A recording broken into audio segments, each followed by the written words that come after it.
शहर के बाहरी इलाके में एक पुराना शमशान था जो सालों से वीरान पड़ा था। लोग वहां जाने से डरते थे क्योंकि कहते थे कि वहां रात में अजीब आवाजें आती हैं और कभी कभी धुंधली आकृतियां दिखती हैं। लेकिन वक्त के साथ शहर बढ़ने लगा और जमीन की कीमतें आसमान छूने लगीं। एक बड़े बिल्डर विनोद मेहरा ने इस शमशान की जमीन को खरीद लिया। उसने सोचा कि यह सब अंधविश्वास है। उसने तय किया कि यहाँ एक लग्जरी अपार्टमेंट बनाएगा, लेकिन उसे अंदाजा नहीं था कि वह कौन सा भयानक खेल शुरू करने जा रहा है। जब मजदूरों ने वहां खुदाई शुरू की तो पहले ही दिन अजीब घटनाएं होने लगीं। खुदाई के दौरान मानव कंकाल मिलने लगे, मशीनें अपने आप बंद हो जाती थीं, मजदूरों को अजीब सी फुसफुसाहट सुनाई देती थी।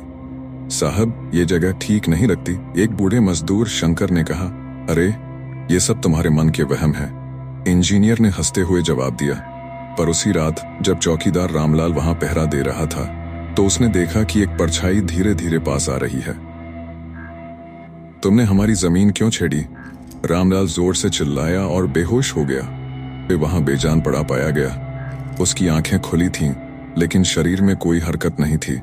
वह जिंदा था, मगर बोलने और हिलने में असमर्थ था। किसी तरह 2 सालों में वह इमारत बनकर तैयार हो गई। उसका नाम रखा गया गोल्डन हेवन अपार्टमेंट। लोगों को इस जगह के अतीत के बारे में कुछ पता नहीं था और उन्होंने धड़ाधड़ फ्लैट खरीदने शुरू कर दिए। लेकिन पहले ही हफ्ते में अजीब घटनाएं होने लगीं। रात में रोने की आवाजें आती थीं, बत्तियां अपने आप जल बुझ जाती थीं, लोगों को शीशों में डरावने चेहरे दिखते थे। लेकिन सबसे खौफनाक घटना फ्लैट नंबर 705 में हुई। विक्रम और उसकी पत्नी नीलू ने हाल ही में यह फ्लैट खरीदा था। पहले कुछ दिनों तक सब ठीक था, लेकिन फिर नीलू को बुरे सपने आने लगे। वह आधी रात को उठकर चिल्लाने लगती, यहाँ कोई है, कोई हमें देख रहा है। विक्रम उसे समझाता कि यह सिर्फ उसका वहम है, लेकिन फिर एक रात कुछ ऐसा हुआ जिसने सब कुछ बदल दिया। रात के 2 बजे विक्रम उठा और देखा कि नीलू बालकनी में खड़ी थी। नीलू, तुम वहां क्या कर रही हो? पर नीलू ने कोई जवाब नहीं दिया। तभी विक्रम ने देखा कि नीलू के ठीक पीछे कोई खड़ा था। एक काले कपड़ों में लिपटी हुई आकृति, उसकी आंखें जल रही थीं और उसका मुंह धीरे धीरे खुल रहा था। सुबह जब लोगों ने दरवाजा तोड़ा तो नीलू बालकनी में मरी पड़ी थी। कारण आत्महत्या। लेकिन विक्रम कुछ और ही कहानी बता रहा था। नीलू ने खुद नहीं मारा, उसे किसी ने धक्का दिया था। अब अपार्टमेंट में डर का माहौल बन गया। जो लोग यहाँ रह रहे थे उन्होंने अपना फ्लैट बेचना शुरू कर दिया। पर एक जर्नलिस्ट करण वर्मा इस घटना की सच्चाई जानना चाहता था। वह शमशान की पुरानी फाइलें निकालने लगा और उसे एक चौंकाने वाली बात पता चली। गोल्डन हेवन अपार्टमेंट जिस जमीन पर बना था वह दरअसल 50 साल पुराना एक शमशान घाट था और यहाँ एक भयानक घटना हुई थी। कुछ तांत्रिकों ने यहाँ एक काला अनुष्ठान किया था। उन्होंने 108 निर्दोष लोगों की बलि दी थी। उन आत्माओं को कभी मुक्ति नहीं मिली और वे हमेशा के लिए उस जमीन से जुड़ गईं। करण ने यह जानकारी बिल्डर विनोद मेहरा को दी। तुमने एक श्रापित जमीन पर इमारत खड़ी कर दी।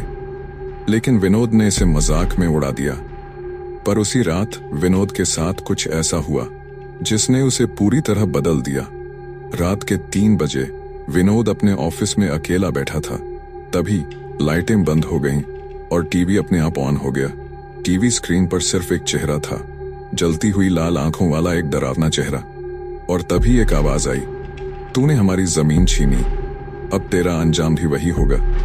विनोद कांप उठा। उसने दरवाजा खोलने की कोशिश की, लेकिन वह जाम हो चुका था। अगली सुबह विनोद मेहरा अपने ऑफिस में मरा हुआ मिला। मौत की वजह गला घुटने से दम घुटना। पर कमरे में कोई नहीं था। अब कोई भी उस इमारत में रहने को तैयार नहीं था।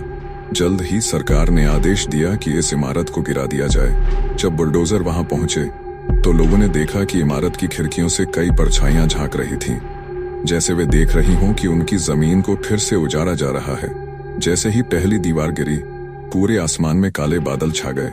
कहानी यहीं खत्म नहीं हुई। कुछ महीनों बाद वहां एक पार्क बनाया गया, लेकिन जो भी रात के समय वहां से गुजरता उसे किसी के रोने की आवाजें सुनाई देती और कभी कभी एक लाल आंखों वाला चेहरा दिखाई देता। अभी भी कोई उस जगह नहीं जाता। दोस्तों, अगली कहानी इससे भी ज्यादा दिलचस्प आने वाली है, तो चैनल को सब्सक्राइब करके बेल आइकॉन दबा ले ताकि नई कहानी सबसे पहले आप तक पहुंचे। आपको भूतों से डर लगता है? जाने ही कमेंट में जरूर बताएं।